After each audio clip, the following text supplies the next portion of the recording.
कोप आणलास? अरे दिवसेंदिवस क्षीण होत चाललोय रे मी. दिवसेंदिवस क्षीण होत चाललोय.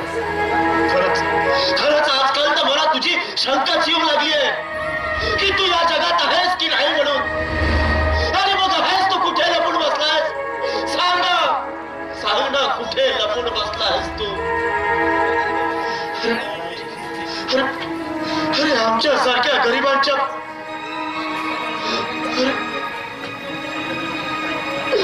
आमच्या सारख्या गरिबांची हाक ऐकण्यासाठी तू बहिर झालायस, आदळ झालायस की पंगू झालायस?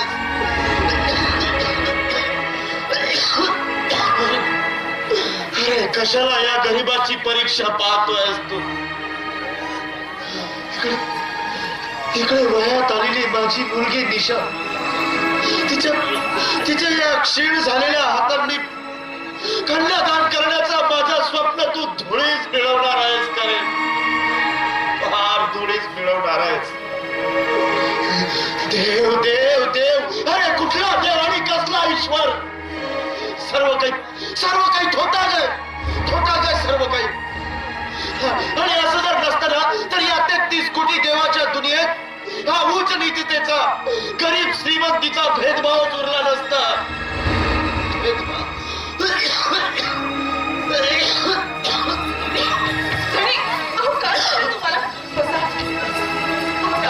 तुम्हाला आराम करायला सांगितलंय ना, आणि असं चिडायला काय झालं? रुक्मा, अगं मी कशाला गुणावर आणि कशाला चिडू? मला तर माझी चिड यायला लागली आहे रुक्मा, माझी चिड यायला लागली आहे. बरं ते जाऊ दे. तू आता वाड्यावरूनच येत आहेस ना? सर्व समजावून सांगितलं ना मालकीनबाईला? मला माहित आहे तू बऱ्याच दिवसांनी वाड्यावर गेल्यामुळे तुझा खूप महान सन्मान झाला असेल. मला चांगलंच ठाऊक आहे की अंजिला पाटली तुला खाली हाताने येऊ देणार नाही. हो, मला चांगलंच ठाऊक आहे. बरं झालं ना आपलं काम? वाड्यावर गेलीच मोठ्या बालकाने माझं खूप मोठं स्वागत केलं.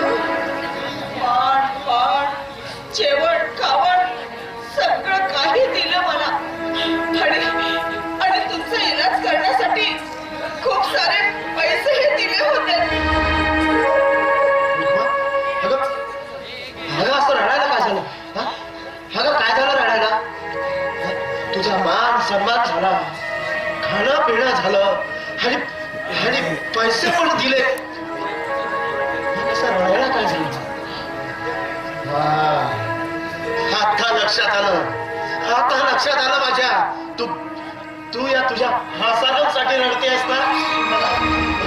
अगं मला काही होणार नाही मला.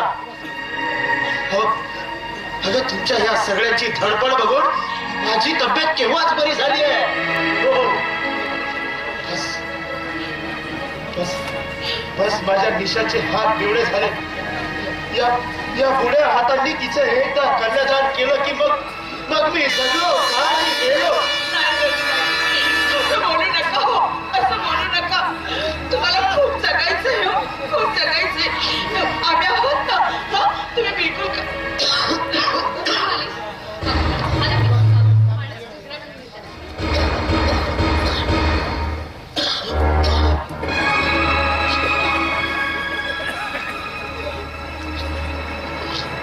निशा बाहेर आहे लवकर.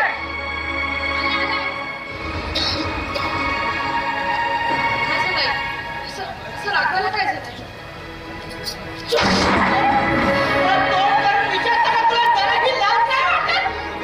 अगं रुक्मा, पोरीवर चिडायला काय झालं? आणि असं कोणतं मोठं कारण घडलं की तू आता घाईवर यायला लागली?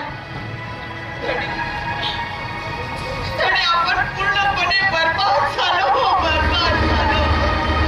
आणि या गोष्टीला कारणीभूत असेल तर ही नारायण काठी. दिवस तरी आम्हाला बघायला मिळाला निशा हे काय ऐकतोय मी? हं? हं? नेहमी आमची उंच असणारी मान आज आज खाली झुकावी, पण कोणता गुन्हा घडला तुझ्या हातून? निशा, निशा मी विचारतोय, तुझा बाप विचारतोय. बाबा मला खरंच माफ करा. बाबा कळत नकळत माझ्यातून खरंच फार मोठा गुन्हा घडला. तोंड करून सांगताना तुला जराही लाज वाटत नाही? तल्ली नीट वाटते ना आमच्या घरातून? अगं पण असं काय झालं? हं? मला मला काही कळेल का काय झालं असं? मी काय सांगणार काय ते मी सांगतो. पण या छोटू बसा. पण बाबा हे सांगण्याआधी मी आपल्याला एक प्रश्न विचारतो. प्रश्न विचारा ना. बाबा, माणसाने माणसावर प्रेम करणे हा काय गुन्हा? कोण म्हणतं गुन्हा आहे?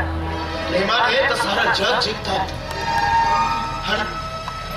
आणि प्रेम म्हणजे ईश्वराचं दुसरं रूप. प्रेम करणारी माणसं खूप खूप आनंदी आणि खूप समाधानी असतात.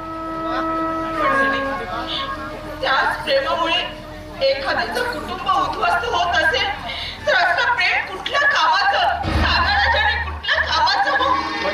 पण प्रेमामुळे कुटुंब उद्ध्वस्त होणं असं त्या माणसाला का वाटावं? आणि वाटतही असेल ना तर तो त्याचा मूर्खपणा आहे. अगं रुक्मा, अगं प्रेमाने तर माणसं जोडली जातात, तोडली जात नाही. मंडळी, त्याच प्रेमामुळे आपलं घर तुटण्याची वेळ आली आहे. अगं कुठल्या प्रेमाविषयी बोलतेस तू? काय अगं रुक्मा, प्रेमाने मनाशी मिलन होते, विचारांची देवाणघेवाण होते. अहो, ज्या प्रेमामुळे आपलं घर तुटत असेल असं जर आपल्याला वाटत असेल तसं हा प्रभाकर नाही बोलू देणार. हो छोटे बालक, तुम्ही कोणत्या प्रेमाविषयी बोलता? मला काही कळेल का? बाबा, आपला आग्रह आहे तर मग ऐका. अहो बाबा, मी आपल्या निशावर प्रेम करतो.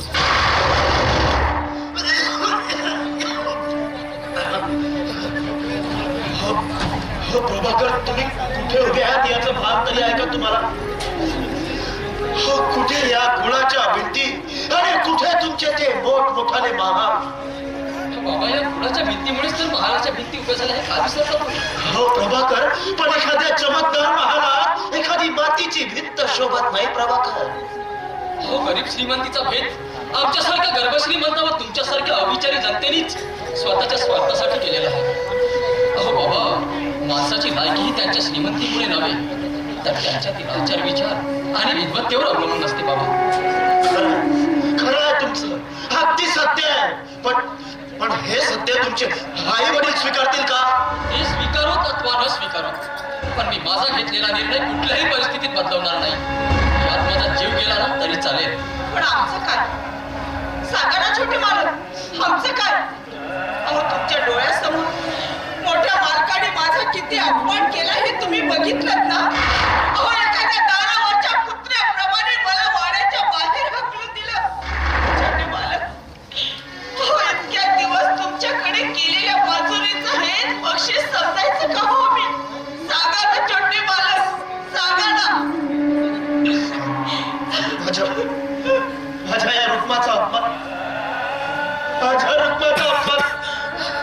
वा तात्या, वा. हो, काय बक्षीस दिलं तुम्ही आमच्या मजुरीचं. वा. हो, ज्याच्यासाठी आसारांनाच नव्हे तर त्याच्या संपूर्ण कुटुंबानं आपलं आयुष्य झिजवलं,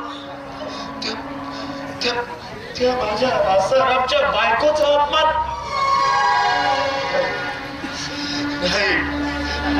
हो छोटे बालक, ही माझी निशा.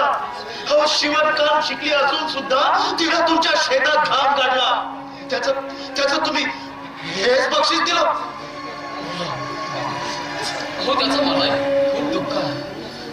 म्हणून ह्या संपूर्ण गोष्टीचा विचार करूनच मी माझा निर्णय घेतलेला आहे. हो बाबा, तुमच्या कष्टाची परतफेड नव्हे तर माझं कर्तव्य म्हणून मला आपली सेवा करण्याची एकदा संधी द्या बाबा. संधी? होय बाबा. हो, कुठली संधी? आणि हो प्रभाकर, तुम्ही जे काही कराल ते तात्या कधीही खपून घेणार नाही. होय, खपवून घेणार नाहीत, पण त्यांनाही माझा काय अधिकार आहे, काय हक्क आहे तो लवकरच माहित होणार आहे. म्हणजे याचा अर्थ काय? बाबा, मी वकिलांमार्फत व या गावातील पंच कमिटी मार्फत माझा हक्क घेणार आहे आणि मी तसं त्यांना बजावून सुद्धा आलेलो आहे. होय बाबा, अहो मी माझ्या डोळ्यासमोर माझी बर्बादी नाही पाहू शकत. बाबा, म्हणाल तर मी आपल्यासाठी भिकेचा कटोरा सुद्धा हातात द्यायला तयार आहे. नाही, ते शक्य नाही. हो तात्या, आम्हा सर्वांना जमीनदोस्त करून टाकतील. त्यांचा स्वभाव मी चांगल्या पद्धतीने ओळखलोय. हो, खूप खतरनाक आहेत ते. नाही प्रभाकर, नाही. होय प्रभाकर, हे बघा, तुम्ही आमच्या नादी लागून स्वतःला बर्बाद करून घेऊ नका. झालं गेलं इथे सगळं काही विसरून जा, पण आमच्यासाठी तुम्ही तुमच्या वाड्याचे तुकडे नका हो करू. जा प्रभाकर, जा तुम्ही जा. आम्ही आमचं बघून घेऊ प्रभाकर. कसं असतं ना की स्वतःची जखम स्वतःच्याच हाताने साफ केलेली केव्हाही बरी. भांडण वाढतं, रागाने राग वाढतो. जा तुम्ही जा, घरी जा. हो तात्या प्रेमानं स्वीकार करतील तुमचा मुलगा म्हणून. जा. अहो बाबा, ज्या घरामध्ये प्रेम नावाचा गंधच नाही, त्या घरामध्ये प्रेमाची आशा धरून जाणं म्हणजे मुक्तपणाच नाही का बाबा? हो, पण जिथे फुलं आहेत तिथं गंध असणारच ना. पण बाबा, त्या सडलेल्या फुलांचा गंध विष म्हणून पसरत असेल तर असं तुम्हाला का वाटतं प्रभाकर? का वाटू नये बाबा, का वाटू नये? अहो माझ्या डोळ्यासमोर या रुक्माबाईचा झालेला अपमान, अहो याला धक्के मारून घराच्या बाहेर काढण्यात आलं.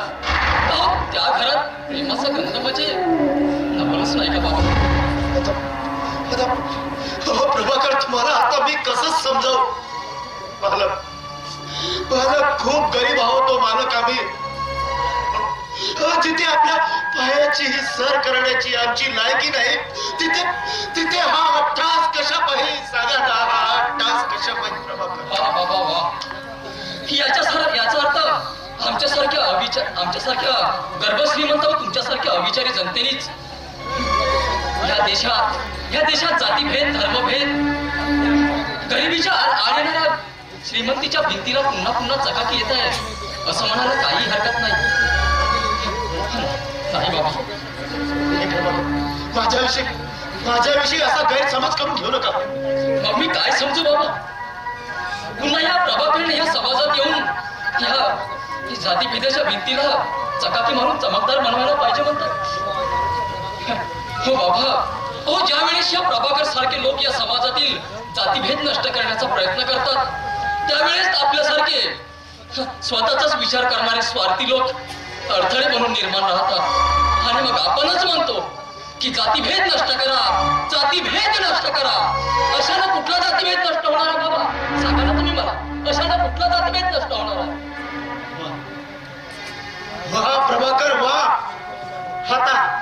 हाता शोधतोयस तू खराब मर्द. वा, खरंच प्रभाकर, अरे पाषाणालाही पाजर फोडण्याची ताकद आहे तुझ्यात. हाच तू या दगडालाही पाझर फोडलायस. आणि प्रभाकर असं जर असेल ना, तर हा दगड तुझ्या पाठीशी सदैव उभा राहील. आयुष्यभर तुझ्या पाठीशी उभा राहील. तुम्ही हे काय बोलताय तुम्ही? खरं तेच बोलतोय मी. अगं रुक्मा, या प्रभाकर सारखे नवतरुण जर या समोर आले ना, तर या भारतातील गरिबी केव्हाचीच दूर होईल. या भारतात एकही कुटुंब गरीब राहणार नाही. हा गरीब श्रीमंतीचा भेदभावच कायमचा मिटून जाईल. अगं रुक्मा, प्रेम करणारा प्रत्येकच माणूस हा गुन्हेगार नसतो. तर प्रत्येक गुन्हेगार हा प्रभाकर सारखा माणूसच असतो. खरंच बाबा, खरंच मला खूप आश्चर्य वाटतं की तुमच्यासारखा इतका पुराधी माणूस या प्रभाकरच्या वाणीने इतक्या क्षणात उतरून जाईल. बाबा, खरंच मी खूप भाग्यवान आहे की मी तुमच्यासारखी मोठी जन्माला आले. नका पुरी फार. हो आपले आभार कसे मानावे तेच कळत नाही. पण बाबा आता तरी आम्हाला स्वीकारणार ना? अरे असू द्या सुखी राहा. बरं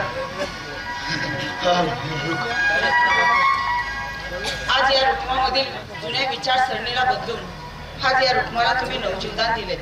मी तुमची खूप खूप आभारी आहे. आणि हो आजपासून ही रुक्मा तात्याच्या कामावर जाणं बिलकुल बंद. वा रुक्मा वा. आज तर तुझ्यातल्या या झाशीच्या राणीचा मर्दानी प्रताप पाहून मी तर थक्कच झालोय. वा. आणि निशा बेटा तू सुद्धा आता कुठलं तरी काम शोध. तुला शिवणकाम येतं ना? शिवणकाम सुरू कर. कारण आज आपल्या घरात एका नवीन सदस्याची वाढ झाली आहे. चला चला आता. बाबा कसं आहे ना की सर सलामत तर पगडी 1000 म्हणणार आहे ना कुठेही नोकरी मिळून जाते. वा बेटा वा. सर्व आता गोड गोड वातावरण झालंय. आता मी काय म्हणतो रुक्मा आपल्या जावई बापूंसाठी जरा काही गोडधोड बनव. मी काय म्हणते गोडधोड बनवलं असतं हो पण घरातली साखरच संपली. जावई बापू आंबील चालेल ना? चालेल ना आंबील? चला 2-2 वाट्या आंबील घ्या.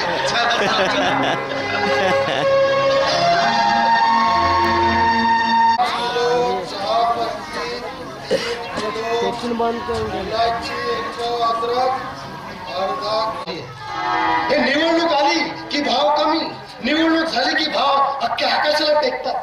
असं वाटतं ही कॅन्टीन बंद करून टाकावी. मालक त्यांची काय चूक तर आपलीच आहे ना. ती कशी काय? निवडणुकीत लाखो करोड रुपये खर्च होतो ना माहिती आहे ना. हो मग त्याची अर्धी उभा रक्कम हे मतदारवाले खातात. कुणी टीव्ही घेऊन मागतात, कुणी सायकल घेऊन मागतात, कुणी मटन बिर्याणीसाठी, कुणी चिवड्याच्या पुडीसाठी. मग एवढा पैसा कुठून काढायचा? बरोबर आहे शाम्या तुझं. म्हणजे हे कसं झालं माहितीये का? हा हे म्हणजे डाव्या हातानं देणं उजव्या हातानं घेणं. करायला जाऊ दे आपल्याला काय करायचं त्याचं. तुझा किराणा घेऊन जा लवकर. पिशवी द्या ना, पिशवी. अरे ते देते ना दुकानदारी. त्या सामाना सकट तुला भरून देते जा. हा लवकर आहे. गिराकाची वेळ झाली. मी ते उधारीचे पैसे वसूल करून येतो. गावात खेळपट्टा मारतो जेवढे पैसे वसूल करतो. लवकर आहे पण हा.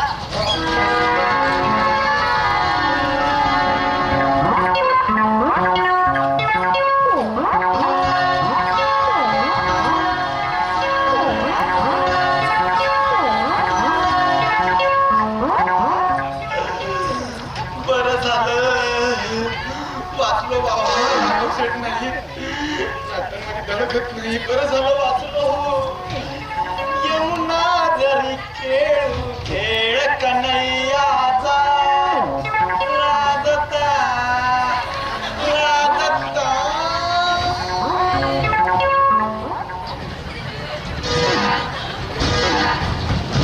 अरे खाली काय करतायस तू?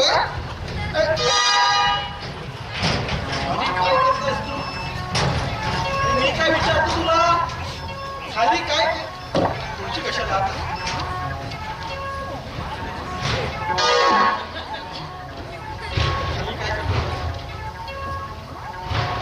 असे चोरासारखे तोंडपट कुठे निघाला? मी कशाला चोरासारखं तोंड लपून जेव्हा कुणाचे खाली आहेत ते मी 25, 26, 27, 28, 29, 30 हा. कुठे आहेत शेटजी? कुठे तुझे शेटजी? कुठे आहेत तुझे? अहो, काम होतं का? उधारी द्यायचे होते, पैसे द्यायचे होते. आमचे मालक आता उधारीवाला गिराकाचे दर्शन घेण्यासाठी गेले. आणि तुमचं सुद्धा घेतलं मग काय एवढे हात? माझे दर्शन कशाला? मी काय देवाय कर दर्शन घ्यायला? मी काय देवाय का? बाप रे चतुर तर आहे का देवाला? तो लांबून गेला माझा. भेट रे भेट. मला एकदा तुला सांगतो. भेट एकदा. भेट भेट भेट भेट मला. तुला सांगतो एकदा भेट. तू थांब रे. भेट एकदा मला नंतर सांगतो. हे हाडा सांगतो. हे हाडा. सोनियाच्या काठी गुजरल्या जाती ओवाळी ते भाऊ राया रे. येड्या बहिणीची वेडी ही माया. येते हा?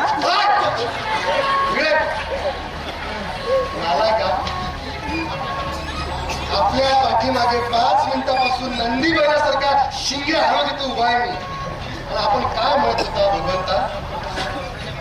कोणाच्या बापाचे खाल्ले आहेत का? हो नाही नाही, तुम्ही नाही म्हटलं. काय हे मी काय म्हणतो राघव? या राघव शेट्टीच खाणार ना तू, कारण जो पोचतो ना तोच बाप, नाही का? तुम्ही माझे बाप, तुम्ही माझे बाप. थांबा, मी माझ्या मायाला विचारून येतो. तुझ्या मायला विचारायला ती जिवंत असली पाहिजे ना, कारण तुला ते जिवंत राहिली असती तर कशाला माझी गरज पडली असती? काय माझी माय गेली?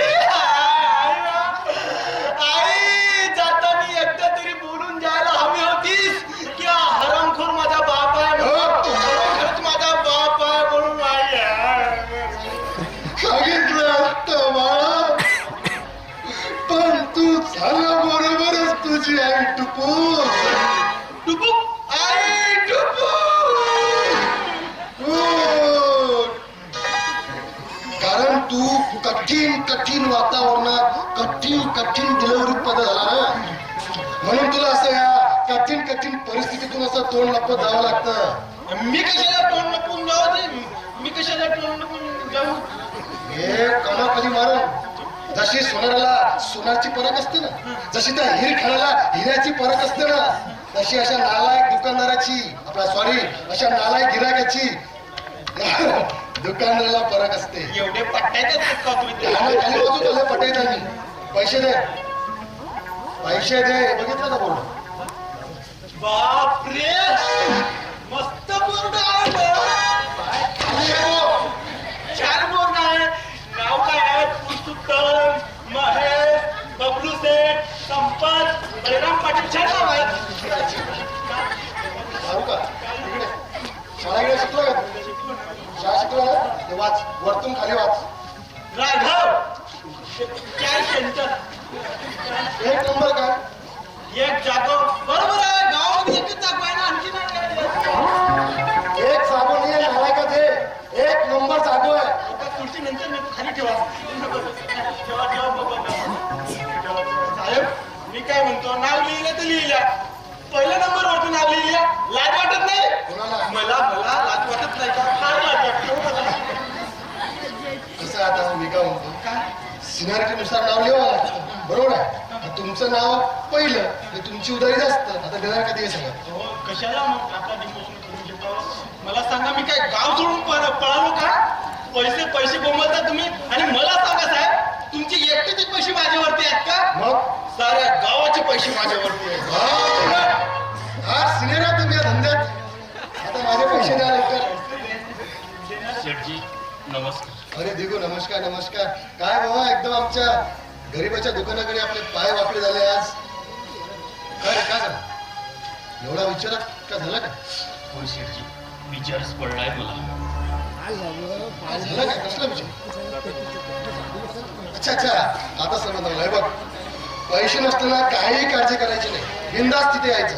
आता बघ, या जागो याच्याकडे हिच्या उधारीची अशी हातभर लांबभर यादी आहे, तरी येतो बेशमासारखा चहा प्यायला. तू तर पहिल्यांदा आला रे. बस. शेठजी, तुम्ही मला बेशरम म्हणाला? चुकलो तुम्हाला बेशरम म्हटलं मी. ओके. मला आता महाबेशरम म्हणायला पाहिजे. शेठजी, मी इथं चहा प्यायसाठी आलो नाही. अरे पण इथं चहाशिवाय काहीच मिळत नाही का? नाही शेठजी, नाही. तुम्ही मनात आणले तर इथं सर्व काही मिळू शकतो, आणि त्याच विश्वासाने आपल्यापर्यंत आलो आहे शेठजी. आपल्यापर्यंत आलो आहे. पण कुठला विश्वास आहे? आमचं नशीबच खूप काही शेठजी.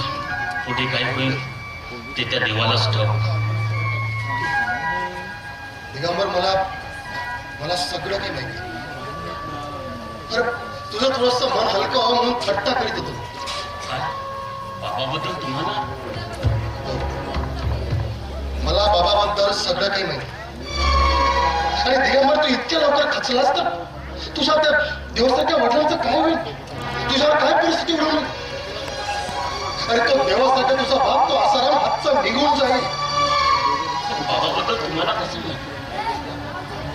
काही गोष्टी आपोआप माहित होतात. अत्तराचा किंवा सुगंधी फुलाच्या सुगंधाला सांगून दरवत, तो हवेच्या झोकाने सहज दरवत असतो. शेठजी, बाबांचं ऑपरेशन केल्याशिवाय पर्याय उरलेला नाही, आणि त्याकरताच मी आपल्याकडे पद्धतीचा हात मागण्यासाठी आलो आहे शेठजी. मदतीचा हात मागण्यासाठी आपण. मदतीचा हात आपल्या म्हणजे तू तुझ्या वडिलांचं ऑपरेशन बद्दल बोलतोय होय ना दिगंबर?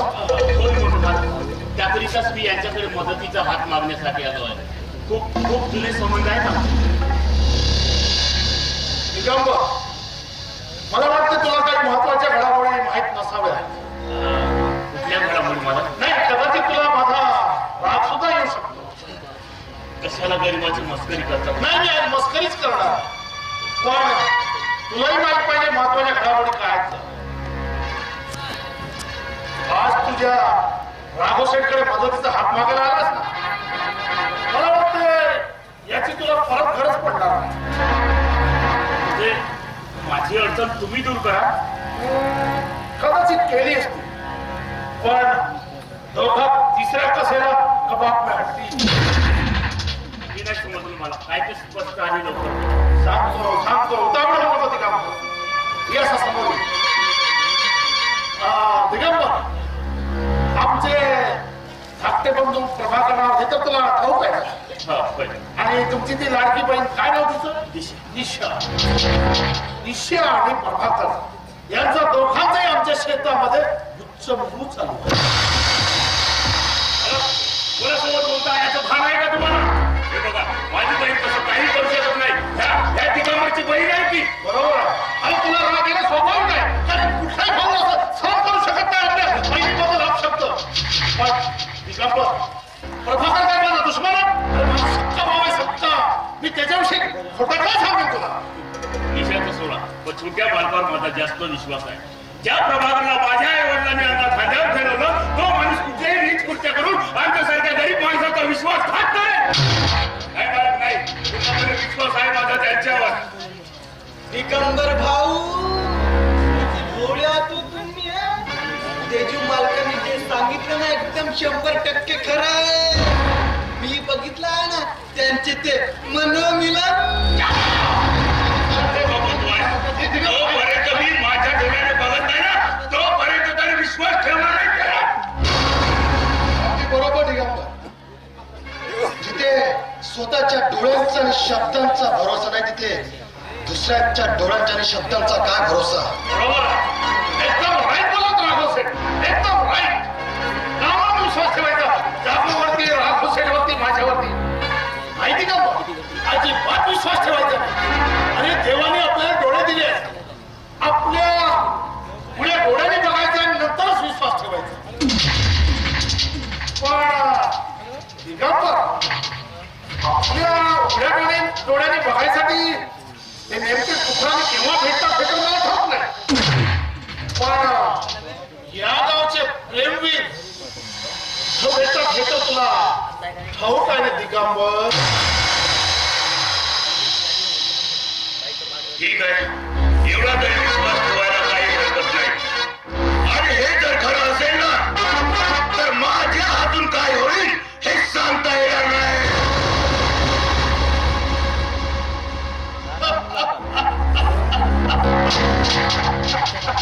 अरे गेला एखाद्या पिसाळलेल्या कुत्र्यासारखा. वा तेजस्वी वा. तुमच्या छोट्या भावाबद्दल एवढं विष पसरून तुम्हाला काय सध्या करायचं? तो आधीच आपल्या पोटासाठी खचलाय, हताश आहे, निराश आहे, पण त्याला मदतीचा हात देण्याऐवजी त्याच्या डोक्यात विष पेरलं. एक शब्द बोलल्याला फोडून काढे हरामखोरा. राजकारण हरामखोर. राघव सेठ, तुला माहिती आहे का, सापाला ठेवला की साप कसा चावा घेतो ना, आणि एखाद्या लांडग्याने एखाद्या वाघाच्या तोडून कधी त्याची शिकार पळताना बघितले का? आहे ना?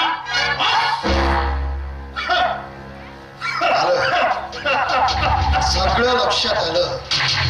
यापुढं काहीच बोलू नका. हा, ठीक आहे, नाही बोलला, पण आता डोकं तापलेलं आहे.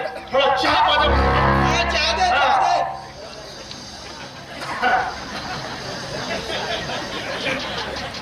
गरम झालेल्या डोक्याला थंड करायला थंडाच्या मिळत नाही इथं.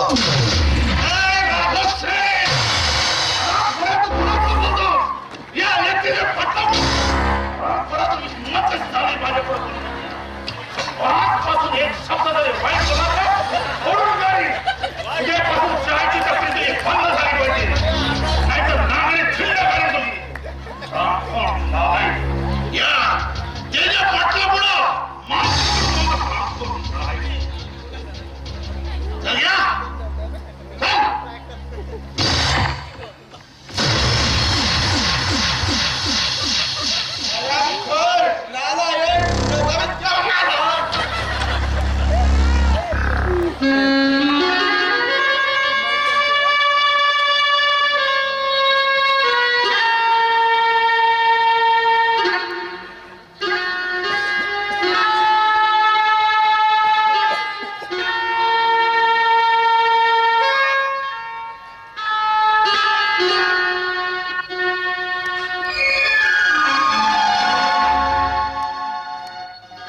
निशा, अगं त्या चहावाल्याने सुद्धा कसलाही विचार न करता आपल्याला मदत केली. आणि होय निशा, तू त्या चहावाल्याच्याच बायकोकडे शिवणकामा करता जातोस ना? हो, त्यांचे दोघांचे स्वभाव फार सुंदर आहे. खूप खूप देवमाणच्या सारखेच आहेत समजा ना. चल निशा, आता आपल्याला आपल्या कामाला लागायला हवं. आता ही आपण इस्टेटची कागदपत्र एखाद्या सावकाराकडे गहाण ठेवू आणि आपल्याला पाहिजे तेवढी रक्कम काढून घेऊ. तुम्ही म्हणालच. बरं, खूप दिवसापासून तुम्हाला एक गोष्ट विचारायची होती. म्हणजे विचारण्याची तशी माझी हिंमत होत नाहीये, पण आज विचारतेच. म्हणजे मला काय म्हणायचंय, आता काही दिवसांमध्ये बाबांचं ऑपरेशन होईल. बाबांचं ऑपरेशन झालं की मग बाबांची तब्येत बरी होईल. आणि आणि बाबांची तब्येत बरी झाल्यानंतर आपण काय करायचं? अरे बापरे, खूप मोठा गहन प्रश्न उपस्थित केलास निशा. अगं ए वेळी, अगं हा प्रभाकर ह्या रातराणीच्या पंखात सदैव विहार करीत राहील. माझी सगळी स्वप्न पूर्ण तर होतील ना? एकदा तूच म्हणाली होतीस ना की सूर्य आणि चंद्राचं कधी मिलन झालंय का म्हणून? हो. अगं मनाची जिज्ञासा असली ना तर अशक्य गोष्टी ह्या शक्य होतातच. आणि काही दिवसातच आपल्या दोघांचा तेजस्वी चमकदार तारा या पृथ्वीवर आल्याशिवाय राहणार नाही. हो हे सजने, हे सजने.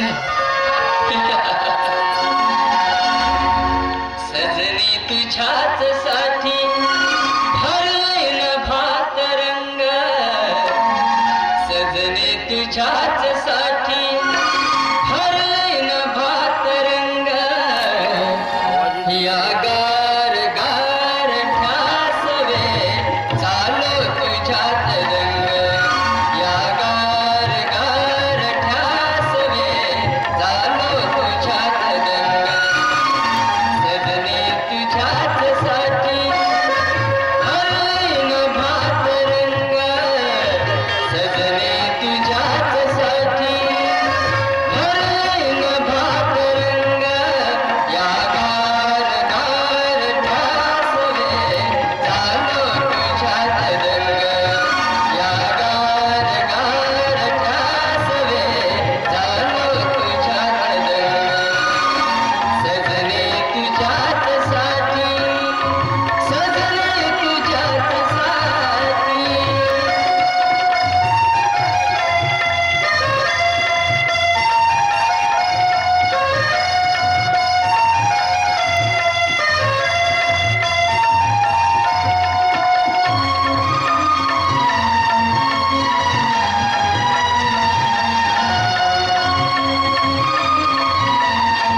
लोकांनी जागोनी सांगितलं ते बरोबर आहे म्हणायचं.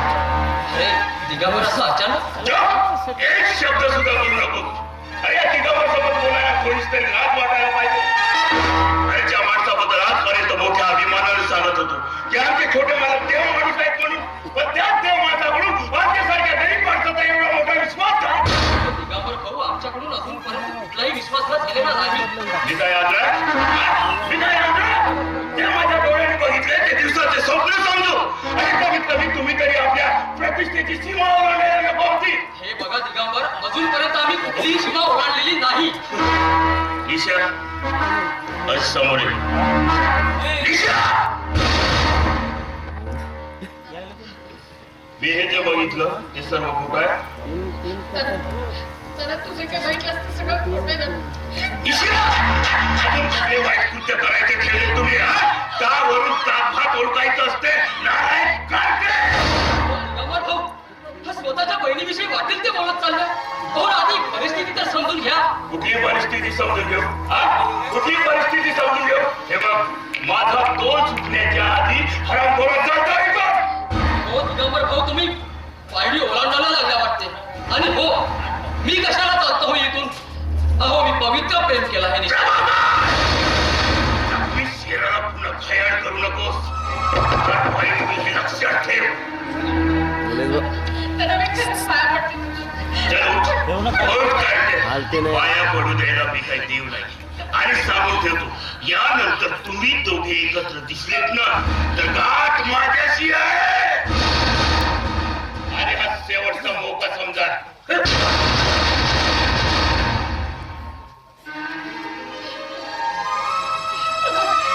दादा तर आपल्यासाठी राक्षसच बनलाय प्रभू. निशा, अगं शांत हो. हा काय एका अर्थानं त्याचही बरोबरच आहे. अगं कोणता भाऊ हे सर्व सहन करणार आहे? आणि मला तर वाटते हा संपूर्ण कटकारस्थान त्या तेजाचाच असला पाहिजे. मला सुद्धा तसंच वाटतंय. चल निशा, आता आपण आपल्या कामाला लागू. चल. चल, निशा. तात्या, आपण मला आवाज दिला? हो बेटा, मीच तुला बोलवलं. काय आहे ते लवकर बोला तात्या. बेटा, जे काही आमच्या हातून घडलं त्याबद्दल मी माफी मागायला आलो. हो पोरा, आम्हाला माफ कर. आम्ही तुला घरी न्यायला आलो. घरी चल पोरा, घरी चल. कोणत्या घराची गोष्ट करते साहेब? जिथे तुमच्यासारखे जिवंत मुर्दे वास करतात त्या घराची?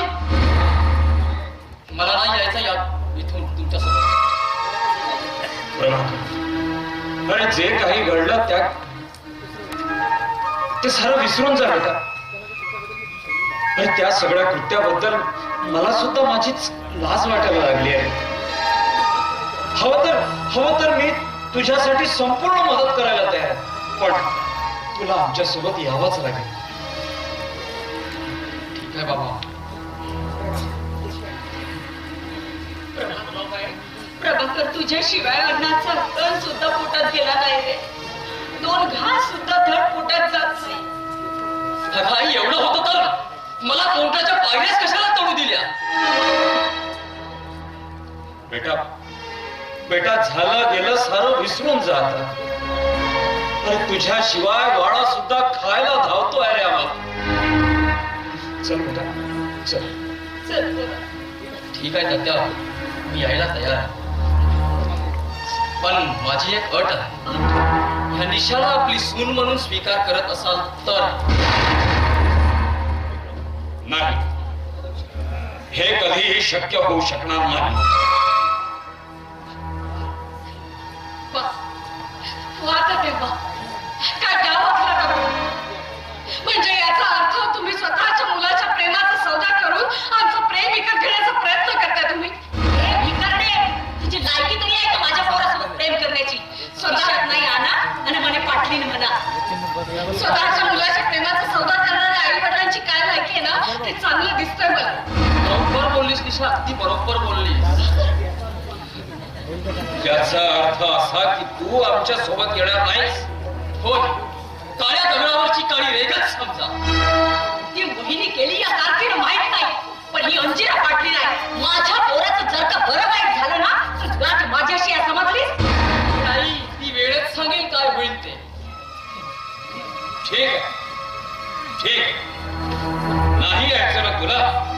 होईलच. मात्र एक लक्षात ठेव, जेव्हापर्यंत मधाच्या पोळामध्ये मध असतं ना, तेव्हापर्यंतच त्याच्यामध्ये माशा सुद्धा असतात. एकदा का मध संपलं पोळातलं तर एक एक माशी त्या पोळाला सोडून जायला लागते. समजलं? तात्या, ही मधमाशी नाही, ही कांदील माशी आहे, हे लक्षात ठेवा. मामांची कोणासोबत बोलत बसली? हो, जा तिच्या मागे मागे. जातो ना. अरे जा. अरे आज ज्या पोरीच्या प्रेमात फसवून तू आपल्या माय बापाला विसरतोयस ना, लक्षात ठेव, हेच प्रेम एक दिवस तुला माझ्या पायावर येऊन लोटांगण घ्यायला लावेल. बळीराम पाटील म्हणतात मला, बळीराम पाटील. सलगांजीरा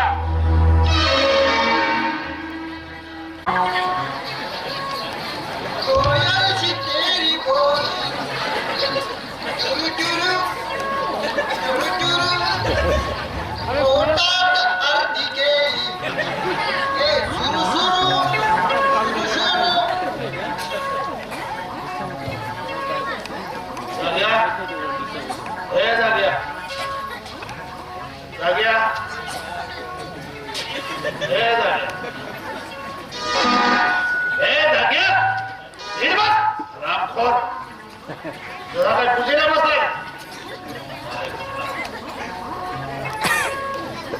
अरे त्या दिगंबरला तर इथं बोलवलं होतं मी.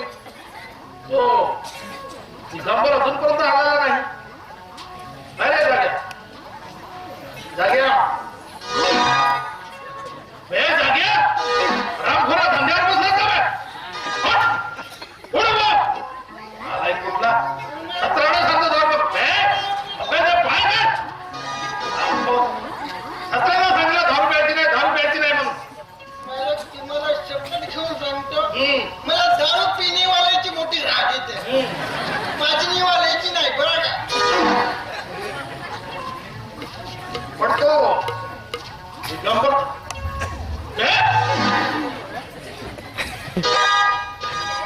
हे काय बे? दारू आहे. अबे हे सिंग कशाचे लावलं? मला शिंग नाही आहेत. दारू प्यायल्यानंतर तुम्ही माझ्या तोंडाला लागू नये म्हणून ही सेफ्टी पिन लावून ठेवली. आणि हे फुलं कशाला लावलं? त्याचा म्हणजे पॉइंट आहे मला. कसला? दारूचा वास लोकांना जाऊ नये म्हणून आधी फुलांचा वास जातो. लोक समजत नाही दारूचा वास आहे की फुलांचा वास आहे.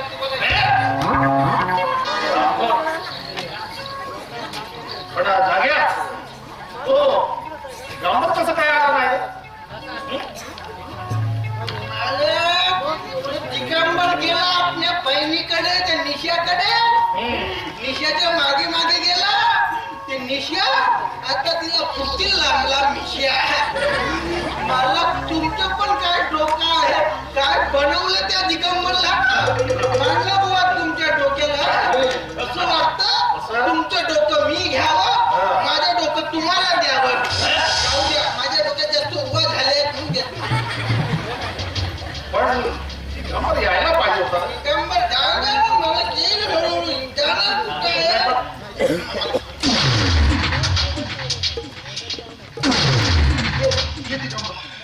दिगंबर तू असा नाराज नेमकं काय झालं?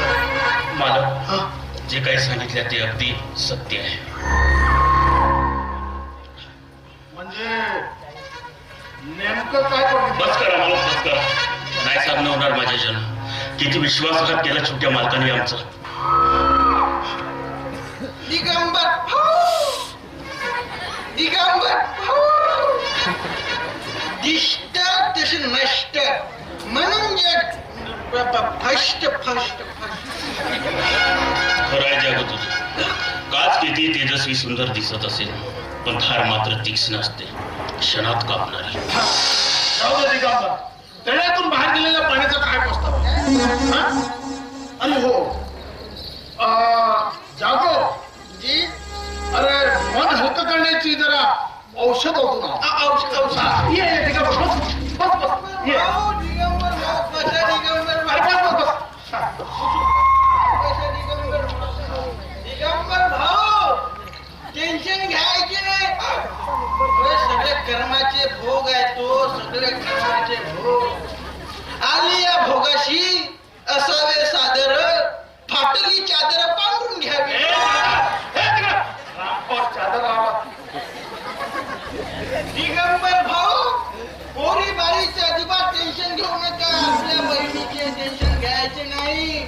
ह्या पोरी बारी अशाच असतात ह्या पोरी.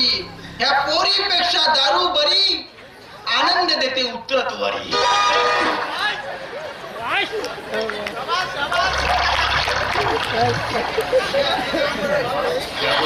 आजपर्यंत बघितलायस का मला दारू पिताने?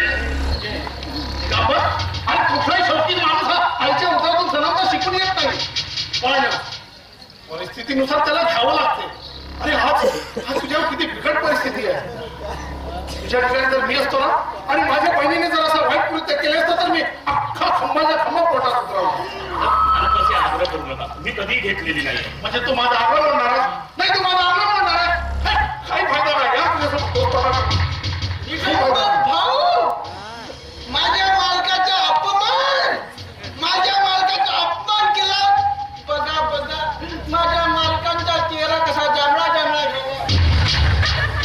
दिगंबर भाऊ घाबरायचे नाही, माझी मालक आहेत ना सोबतीला. अहो, याची महती तुम्हाला माहित नाही. मोठे संत सांगून गेले, पेल्यात होत आहे रे, आधी पेलेच पाहिजे. तो पेला इकडं.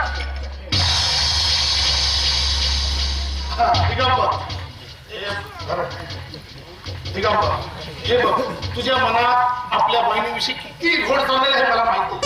मी तुझ्या मित्राला समजू शकतो आणि मित्र तुझा जीवलग मित्र आहे. माझ्यासारखं तुझा मित्र पण या गावात आहेत का? तुझ्या वेदना पावले जात नाही.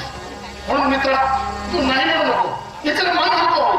ही जशी पोटात जाईल ना, सगळं काही ऑपरेशन एकदम सगळ्या वेदना बाहेर निघतील आणि एकदम बरं वाटायला लागेल. अरे प्लीज.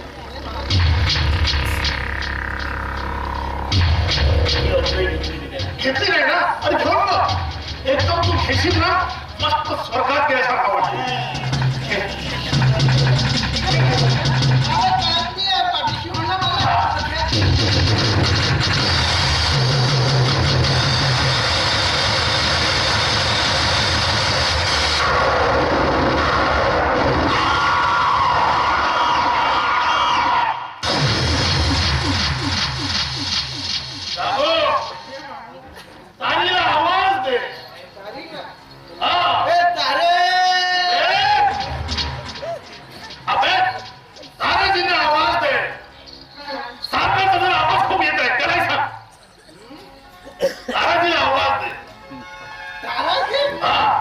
आजपर्यंत मी पार्लेची ऐकलं होतं.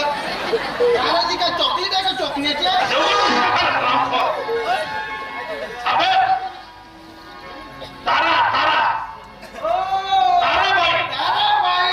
असं बोला ना, असं आवाज देतो मी ताराबाईला. एक दारू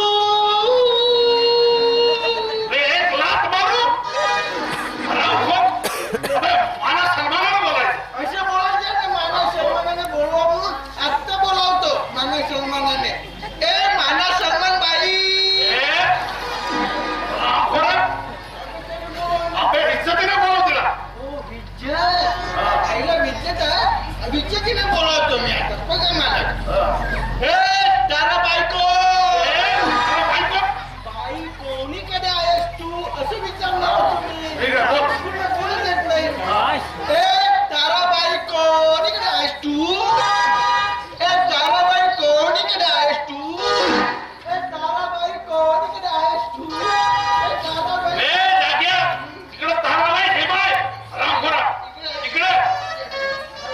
ताराबाई कोणीकडे आहेस तू? ए ताराबाई कोणीकडे आहेस तू?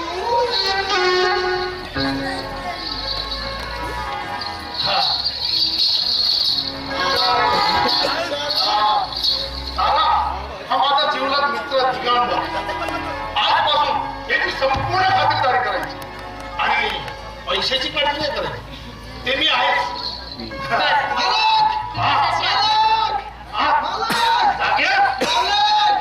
मालक, ही ताराबाई कारातोंड करायला कुठे गेली?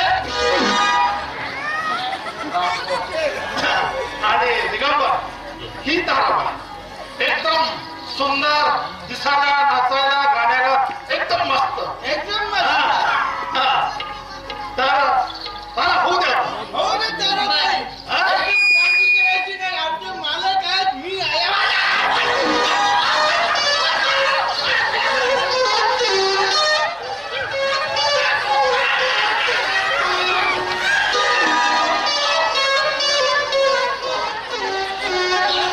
वा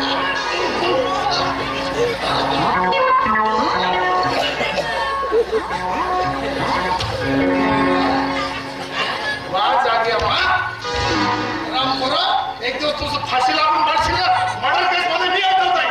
कोणाचं नोकर तर जे जे मालकाचे. राम पोर, उठ. नालायक कुठला? तुला भान राहत नाही?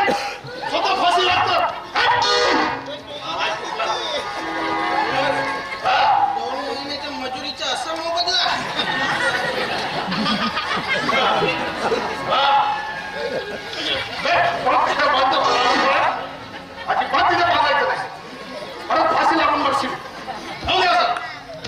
नालायक कुठला? बघा जाऊ. परत थांबवतोस. नालायक थांबवत नाही. सुटतो उभा. चल दारा तू.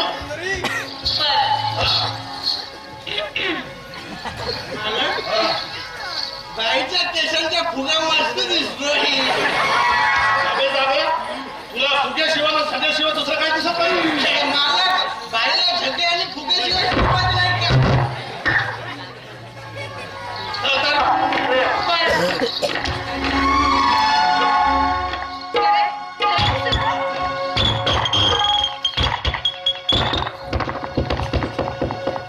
सुटली थंडी गुलाबी नैन माझी शिळाबी सुटली थंडी गुलाबी नैन माझी शिराबी आली मी नव्हतीची ना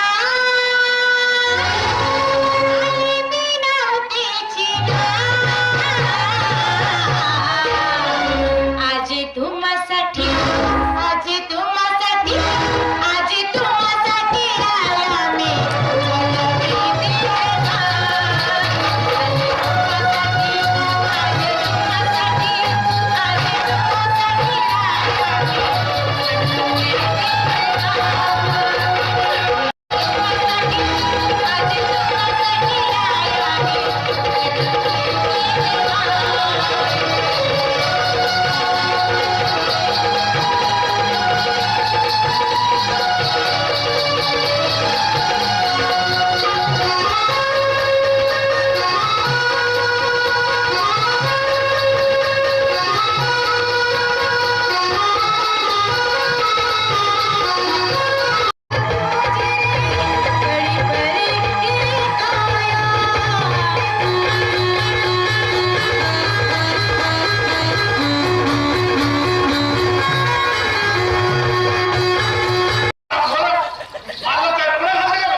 स्टेपनी होती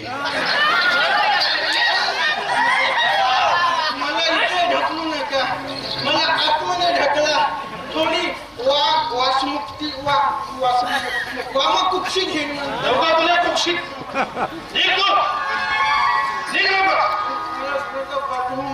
निघ म्हणलं ना तुला निघ म्हणलं निघ चल निघ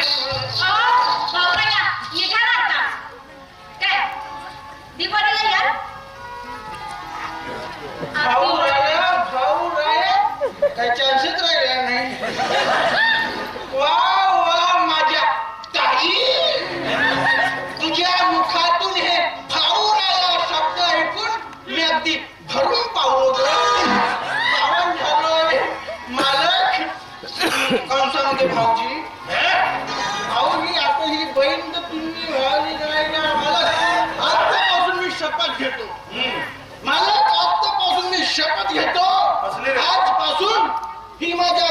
समान आता मी ते दोन्ही धरतो.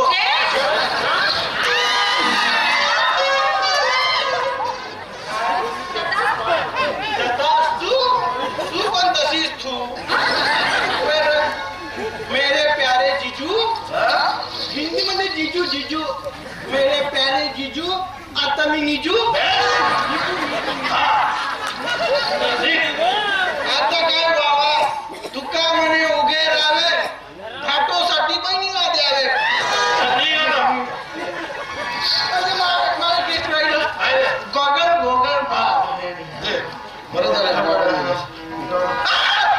मला घालू नका.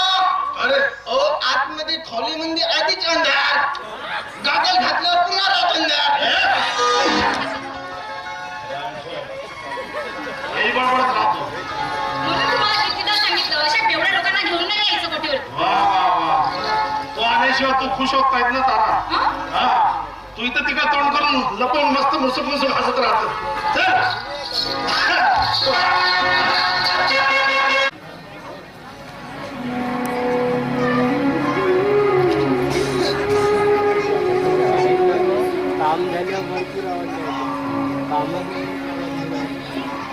देवा परमेश्वर, अरे माझ्या हातून काही चुकलं असेल तर मला क्षमा कर.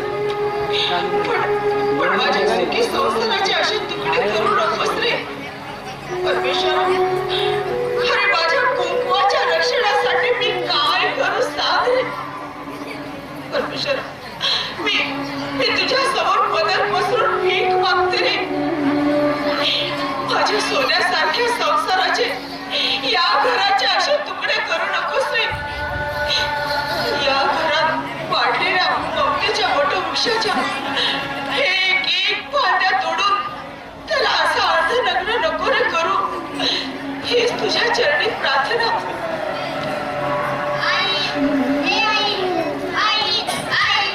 अरे श्याम बेटा, तू आलास. त्या देवाने तुझी इच्छा पुरी केली म्हणून समज.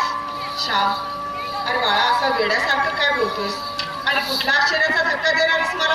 आई आधी डोळे बंद कर बघू आणि हात समोर कर. अरे श्याम आधी सांग ना मला काय ते. कर नाही. तू खूप जिद्दीस बाबा, तू नाही ऐकायचं. आता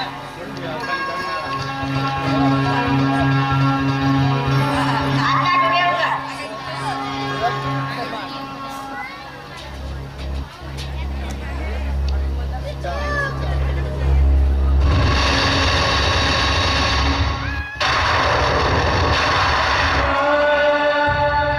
पैसे आणि तुझ्याकडे. आधी मला सांग, ऐकी ना आश्चर्याचा धक्का. श्याम, मला आधी सांग, हे पैसे कुठून आले तुझ्याकडे.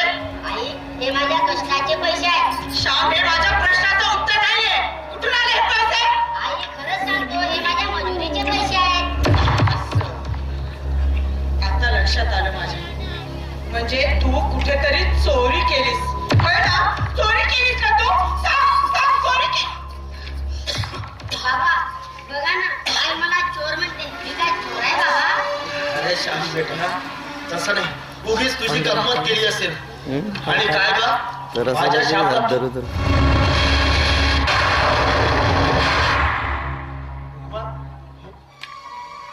मी एवढे मोठे पैसे मी स्वप्नात तर नाही ना रुपये. नाही बाबा, तुम्ही जे बघत आहात ते अगदी सत्य आहे. कारण हे पैसे मी आणलेत, कारण तुमचं ऑपरेशन करायचं आहे मला. माझं ऑपरेशन आणि तू आणलेल्या पैशांनी. होय बाबा. सांग खरं सांग, एवढे पैसे कुठून आणलेस रे तू. हा? कुठून आणलेस एवढे पैसे. हा, आता आलं माझ्या लक्षात. म्हणजे तुझ्या आईने तुला चोर म्हटलं ते काही खोटं नाही. कारण चोरी करणारा मुलगाच एवढे मोठे पैसे आणू शकतो. अरे अरे या आसारामची अख्खी हयात गेली मजुरी करता करता. पण एवढा मोठा नोटाचा बंडल त्यानं आपल्या अख्ख्या आयुष्यात बघितलेला नाही. बाबा मी कुठलीही चोरी केली नाही. एकदा तरी माझ्यावर विश्वास ठेवा. तुझ्या चोरून आणलेल्या पैशांनी कोणता बाप आपलं ऑपरेशन करेल रे. आणि कोणता बाप आयुष्यभर जगेल.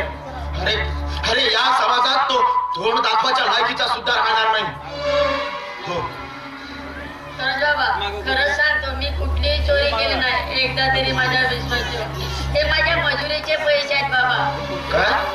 काय बोललास तू?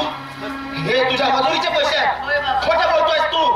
तुला तुला आता शिक्षा झालीच पाहिजे, नाहीतर नाहीतर या समाजात मोठा गुंड म्हणून तुझी दहशत पसरेल आणि आणि आम्हाला मान वर करून जगण्याचा अधिकार राहणार नाही. खोटं बोलतोस, माझ्याशी खोटं बोलतोयस, हा?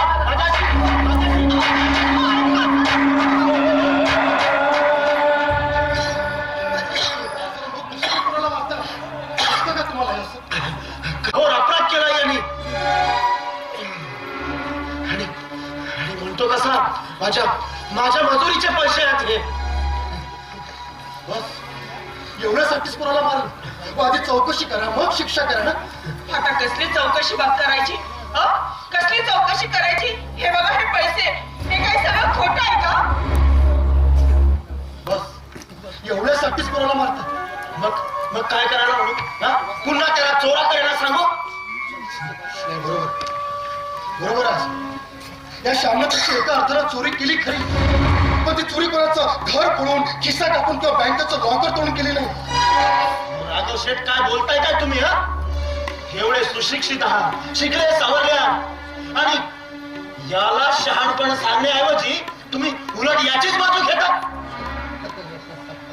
शहाणपण आणि या श्यामला शहाणपण.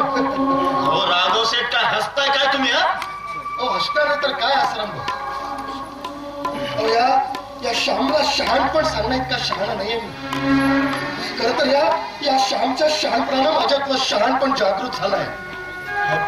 हो, तुम्ही काय बोलताय मला काहीच कळत नाही. काय बोलताय तुम्ही? आसाराम भाऊ, तुमच्या ऑपरेशनसाठी या पोरानं माझ्या हॉटेलात मोलमजुरी करून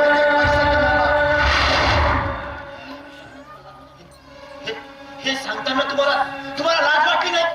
हा, एका शाळेत जाणाऱ्या पोराकडून अशा बालमजुरी करून घेताना तुम्हाला थोडीशी ही शरम वाटली नाही?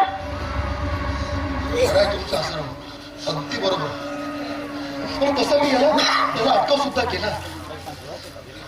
पण याच्या या कोवळ्या शब्दांच्या जादूने हा राघव शेठ शेवटपर्यंत अभूर राहील. आणि या आसारामसारख्या देव माणसाला वाचवण्यासाठी या पोरांची जी बहादुरी दाखवली ना, त्याबद्दल तर हा आसाराम कुठलाच राहिला नाही.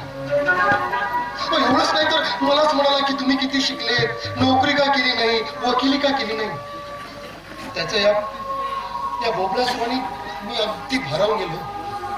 आणि माझंच बघा ना, या मी LLB करून काय करतोय? मी काय करतो? काय एक चहाची टपरी चालवतोय. तुम्ही पण थोडेफार शिकल्यात, काय करता? या बाटाची मजुरी. मग या श्यामनं शिकून कोणते दिवे लावले असते? हो आसाराम भाऊ, या भ्रष्टाचारी दुनियेत तुमच्या आमच्या सारख्याचा निभाव नाही लागू शकत.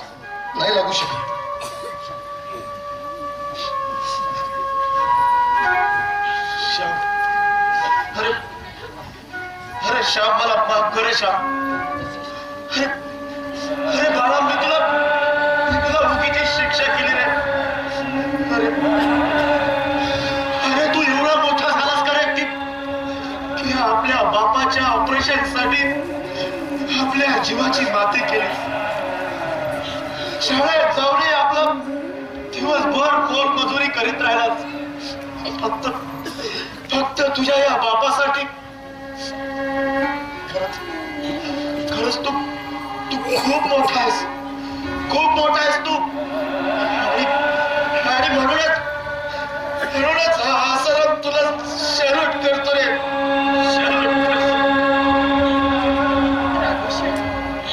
बरं झालं हो तुम्ही वेळेवर आलात, नाहीतर रागाच्या भरात यांच्या हातून काय घडलं असतं तो देवच जाणे. हो,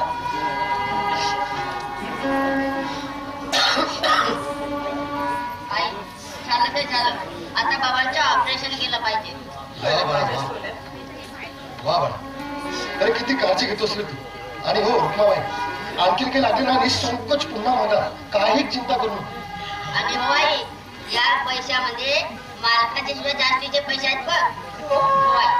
राघवशेठ, अहो तुमचे उपकार कसे फेडावे तेच कळत नाही मला. अहो तुम्ही कसे काय इकडे? बरोबर आहे. धनासेठच्या घरी धनासेठ जाणारच. तसे मला कोण विचारतो म्हणा? काय मूर्खासारखा बडबड करतोयस तू? हो,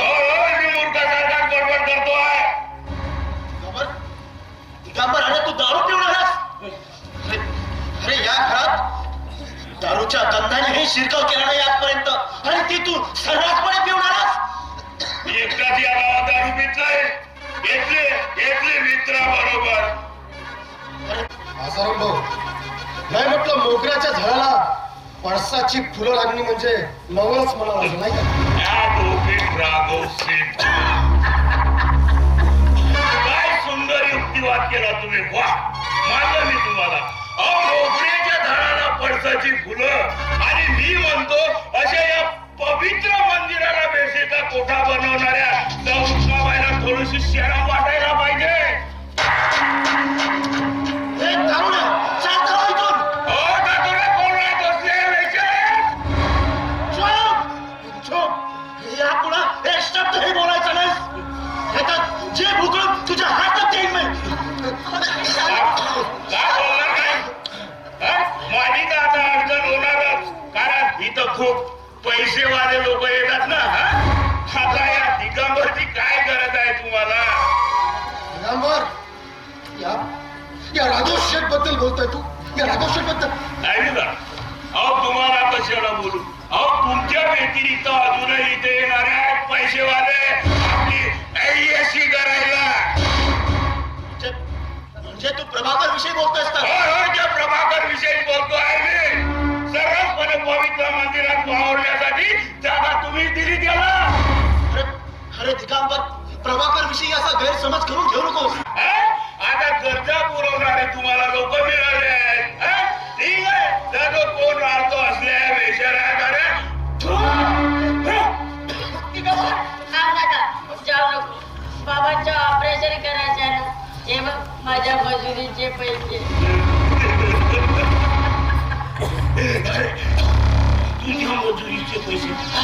तुझ्या मजुरीचे पैशाची यांना काय गरज आहे?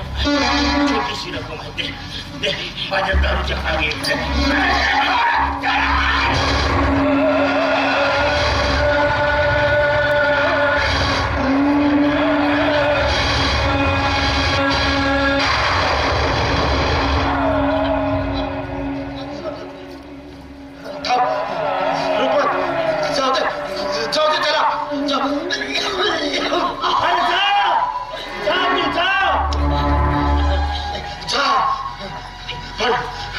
पण एक लक्षात ठेव, मी मेल्यानंतर माझ्या प्रेतावर सुद्धा तुझी सावली पडायला नको.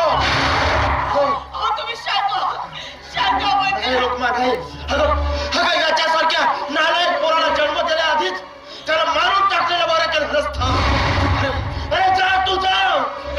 अरे याच दिवसासाठी तुला लहानाचं मोठं केलं का रे?